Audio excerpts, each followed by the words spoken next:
یہ یادگار بنائی ہوئی ہے ان شہدا کے نام، یہ پاکستان کا پرچم لگا ہوا ہے۔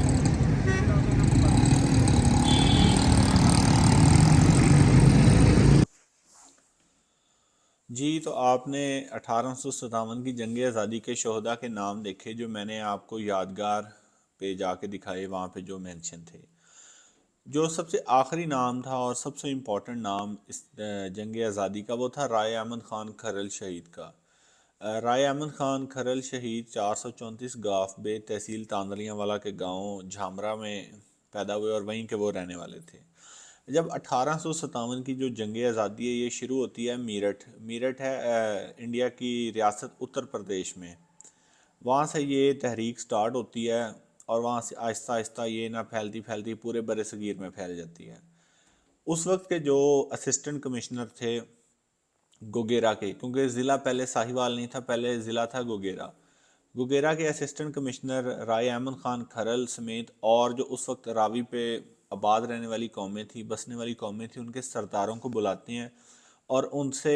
مجاہدین کی سرکوبی کے لیے، یعنی جو لوگ انگریز سامراج فرنگی سامراج کے خلاف لڑ رہے ہوتے ہیں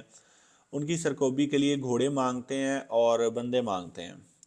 تو وہاں پہ احمد خان اپنا ایک بڑا فیمس ڈائیلاگ کہتے ہیں اس یعنی علاقے کی زبان میں کہ کھرل بھوئیں تے گھوڑی اینا کسی نے نہیں دینا، یعنی جو کھرل ہیں وہ اپنی زمین اور اپنی جو گھوڑی ہے وہ کسی کو نہیں دیتے، اور یہ بات وہ کہہ کے وہ وہاں سے چلے جاتے ہیں۔ اس کے بعد کیا ہوتا ہے جی کہ ویری نیکسٹ ڈے جو اسسٹنٹ کمشنر ہوتا ہے گوگیرا کا، وہ جویا ٹرائب یعنی کہ جو وہاں پہ رہنے والا جویا برادری کے لوگوں کو، ان کے بچوں کو، عورتوں کو اکٹھا کر لیتا ہے اور ان کے ساتھ ظلم و زیادتی سٹارٹ کر دیتا ہے۔ جب یہ خبر احمد خان اور باقی جو سردار ہوتے ہیں ان کو ملتی ہے تو وہ گوگیرا جیل پہ حملہ پلان کرتے ہیں اور وہاں سے ان سب کو چھڑوا لیتے ہیں۔ اس بات کے بعد جو انگریز ہوتے ہیں وہ اور ان کے مخالف ہو جاتے ہیں احمد خان کے، کہ انہوں نے پہلے ہمیں مجاہدین کی سرکوبی کے لیے نہ بندے دیے نہ گھوڑے دیے، اور اب یہ ہمارے خلاف ایکٹیویٹیز یعنی مسلح بغاوت کر رہے ہیں۔ احمد خان کیا کرتے ہیں کہ وہ اس علاقے کی جو بڑی بڑی قومیں ہوتی ہیں ان سب کو اکٹھا کرتے ہیں اور ایک 20 سے 30 ہزار لوگوں کی ایک فوج تیار ہوتی ہے، جس میں سب سے بڑی کھرل برادری، وٹو، فتیانے، کاٹھیے، مردانے، قریشی اور جو کچھ اور قومیں جو ہمیں تاریخ میں جن کا ذکر سننے کو ملتا ہے، وہ سب اکٹھے ہوتے ہیں، اکٹھ کرتے ہیں، اور اس اکٹھ میں وہ احمد خان کو، رائے احمد خان کھرل شہید رحمۃ اللہ علیہ کو اپنا لیڈر تسلیم کرتے ہیں۔ اور جو انگریزوں کے خلاف جہاد کا اعلان ہوتا ہے اس میں احمد خان کھرل شہید ان سب کے جو لیڈر ہیں وہ مقرر ٹھہرتے ہیں۔ اس کے بعد چھوٹی موٹی جو لڑائیاں ہیں وہ ہوتی رہتی ہیں۔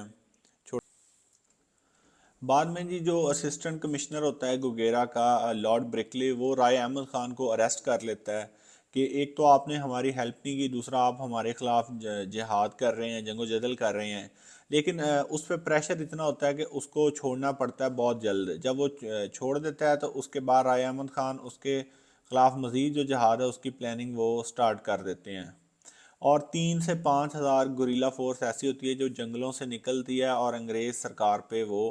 حملے کرتی رہتی ہے۔ رائے احمد خان اب کیا کرتے ہیں کہ وہ ایک فائنل حملہ پلان کرتے ہیں جس میں ان کا یہ موٹیو ہوتا ہے کہ 30 ہزار کے لگ بھگ جو ہماری گوریلا فوج ہے اس کو تیار کیا جائے اور گوگیرا جو کہ انگریزوں کا، فرنگیوں کا سینٹر ہے، وہاں پہ اٹیک کیا جائے اور ان کو یہاں سے مار بھگایا جائے۔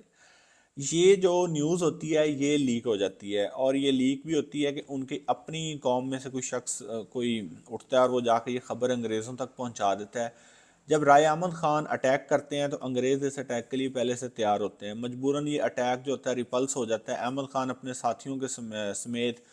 جنگلوں میں جا کے پناہ لیتے ہیں تاکہ وہاں سے دوبارہ ری گروپ ہو کے دوبارہ ان پہ حملہ آور ہوں۔ اسی اسنا میں کیپٹن بلیک نام کے ایک شخص کی قیادت میں ایک قافلہ بھیجا جاتا ہے فوجیوں کا، جس کو ٹاسک یہ سونپا جاتا ہے کہ آپ نے رائے احمد خان کھرل شہید کو پکڑنا ہے اور ان کو شہید کرنا ہے۔ تو کچھ مورخین کے مطابق فجر کی نماز اور کچھ مورخین کے مطابق ظہر کی نماز کے وقت گشکوری نام کا ایک گاؤں ہے یہ راوی کے پاس، وہاں پہ جی اس کے وہاں تب جنگل ہوا کرتے تھے کہ وہاں پہ احمد خان کھرل شہید پہ وہ حملہ ہوتا ہے اور وہ اس حملے میں شہادت پا جاتے ہیں۔ ان کی شہادت کی خبر جو ہوتی ہے وہ جنگل میں آگ کی طرح جب علاقے میں پھیلتی ہے تو جو ان کے ہوتے ہیں چاہنے والے، ان کے ہمدرد ہوتے ہیں، وہ قسم کھاتے ہیں کہ ہم جن کا بدلہ لے کے رہیں گے۔ اب احمد خان اکیلے شہید نہیں ہوتے، ان کے ساتھ ان کے بہت ہی جو وفادار ساتھی ہیں، رائے سارنگ خان کھرل، وہ بھی اس حملے میں شہید ہو جاتے ہیں۔ اس حملے کے اگلے دن احمد خان کھرل کے جو بچ جانے والے وفادار ساتھی، ان میں جو سب سے پہلا نام ہوتا ہے وہ مراد فتیانہ کا۔ مراد فتیانہ وہاں سے باقی ساتھیوں کو اکٹھا کرتے ہیں اور رائے احمد خان کھرل شہید رحمۃ اللہ علیہ کی شہادت کا بدلہ لینے کے لیے وہ ایک حملے کا پلان کرتے ہیں۔ جو لارڈ بریکلے ہوتا ہے وہ جیسے ہی گھوڑوں سمیت پہنچتا ہے راوی کے دریا راوی میں، تو وہاں وہ دلدل میں اس کے گھوڑے پھنس جاتے ہیں۔ جب وہ اور اپنی فوج سمیت دلدل میں پھنس جاتا ہے گھوڑوں کے ساتھ، تو اسی اثناء میں جو مجاہدین ہوتے ہیں مراد فتیانہ کی قیادت میں، وہ وہاں سے اٹھتے ہیں اور ان پہ آ کے حملہ کر دیتے ہیں اور مراد فتیانہ اس کا جو سارا وہ قلم کر دیتے ہیں، اور اس طرح وہ اپنے عظیم لیڈر رائے احمد خان کھرل شہید رحمۃ اللہ علیہ کا بدلہ آسانی لے لیتے ہیں۔ یہ جو رائے احمد خان کھرل شہید اور جتنے بھی باقی جنگ آزادی کے شہداء ہیں، جو یہ ٹرائبز ہیں جن کا میں نے ذکر پہلے کیا، یقین کریں کہ پنجاب کی سرزمین میں ان جیسی بہادری کی مثال ڈھونڈنا، یا یہ لوگ جتنے بہادر ہیں اور اپنی زمین سے جتنا پیار کرنے والے ہیں، ایسی وفا کی جو نظیر ہے وہ ہمیں کہیں نہیں ملتی۔ اگر احمد خان کھرل بھی چاہتے تو بہت سی زمینیں جائیدادیں لے لیتے، لیکن شاید پھر ان کو آج کوئی جانتا نہ ہوتا۔ لیکن احمد خان کھرل شہید اور ان کے چاہنے والوں نے اور ان کے ساتھیوں نے زمینوں جائیدادوں کی بجائے اب اس قوم پہ احسان کیا، اس قوم کی آنے والی نسلوں پہ احسان کیا کہ ایک آزاد ملک میں کیسے رہا جاتا ہے، آزادی کیا چیز ہوتی ہے، وہ ہمیں اس چیز کی قدر بتا کے گئے ہیں۔ اسی قدر کو، یعنی کہ ان کی اس چیز کو خراج تحسین پیش کرنے کے لیے ہر سال مختلف اس علاقے میں یعنی کہ گیدرنگز ہوتی ہیں، ان کو خراج تحسین پیش کیا جاتا ہے۔ اور بعد میں کیونکہ گوگیرا ضلع ختم ہو جاتا ہے، ضلع ساہیوال بن جاتا ہے، تو ضلع ساہیوال شاہی قوم کا جو میں نے پہلے بتایا مسکن ہوتا ہے۔ یہ ساری سب دریا پہ رہنے والی قومیں ہیں، یہ اپنے ہیروز کی بڑی قدر کرتی ہیں، تو اس لیے پھر یادگار ساہیوال اسی شاید کسی دور میں تعمیر کی گئی ہو، اور اس کے بعد پھر وقتاً فوقتاً اس میں چینجز آتے رہے، اور لیکن جو شہیدوں کو ہر سال خراج تحسین پیش کرنے کا سلسلہ ہے وہ نہ کبھی ختم ہوا ہے اور نہ کبھی آگے ختم ہوگا۔ کہ احمد خان کھرل نے چند ساتھیوں سمیت، کیونکہ جس دور کی یہ بات ہے 1857 کی، احمد خان کھرل شہید کی عمر اس سال 81 سال تھی۔ وہ 81 سال کے بزرگ تھے، وہ کوئی 30 سال کے نوجوان نہیں تھے، لیکن ایک 81 سال کے بزرگ نے بھی بتا دیا فرنگی سامراج کو کہ جو آزادی کی پروانے ہوتے ہیں، جو آزادی کی تحریکیں ہوتی ہیں، اس کے لیے عمریں یا اس کے لیے جذبہ چاہیے، عمر نہیں دیکھی جاتی کہ لڑنے والے کتنے، نہ تعداد دیکھی جاتی ہے۔ وہ ایک شعر ہے نا کہ جنگ لازم ہو تو لشکر نہیں دیکھا کرتے، یہی بات احمد خان کھرل شہید اور ان کے ساتھیوں نے انگریز سامراج کو بتائی کہ ہم بے شک تعداد میں آپ سے تھوڑے ہیں، ہمارے پاس اسلحہ آپ کے جتنا ماڈرن نہیں ہے،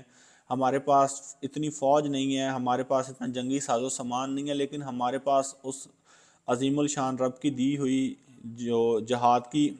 ایک طاقت ہے، ایک قدرت ہے، وہ ہے ہمارے پاس۔ اور ہم حضرت امام حسین علیہ السلام کے ماننے والے ہیں کہ جنہوں نے کربلا میں اپنے 72 شہداء سمیت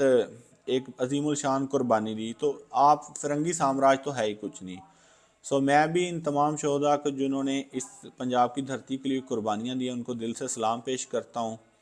اور انشاءاللہ تعالی جب تک زندگی ہم ان کی ان قربانیوں کو یاد بھی کرتے رہیں گے اور اس کا ذکر وقتاً فوقتاً کرتے رہیں گے۔ امید کرتا ہوں آپ کو آج کی ویڈیو آئی ہوگی بہت پسند، تو انشاءاللہ تعالی مجھے اگلی ویڈیو تک دیں اجازت، اپنا رکھیں خیال، اللہ حافظ۔